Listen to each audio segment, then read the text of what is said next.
குர்ஆனை ஒரு நாள் ஒரு பக்கம் ஓதக்கூடிய வழக்கம் உள்ளவர்களாக இருந்தால் ஒரு பக்கத்தை தினமும் குறைந்தபட்சமாவது ஓதி விடுங்கள்.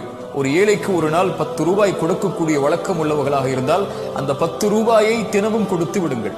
ஒரு நாளைக்கு 2 ரக்அத் நஃபிலான தொழுகையை தொழக்கூடிய வழக்கம் உள்ளவர்களாக இருந்தால் அதை செய்து விடுங்கள். பிலால் ரலியல்லாஹு அன்ஹு, அல்லாஹ்வுடைய தூதர் ஸல்லல்லாஹு அலைஹி வஸல்லம் பிலாலை அழைத்து கேட்டார்கள், பிலால், சொர்க்கத்தில் எனக்கு முன்னால் நடந்து செல்லக்கூடிய சத்தத்தை நான் கேட்டேன், என்ன அமலை செய்கிறாய்?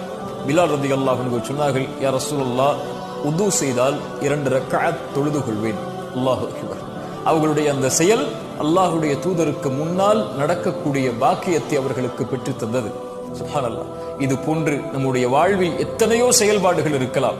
அந்த செயல்பாடுகளில் நாம் தொடர்ச்சியாக ஒன்றை செய்தால் குறைவாக இருந்தாலும் அல்லாஹ் அதை நேசிக்கிறான்.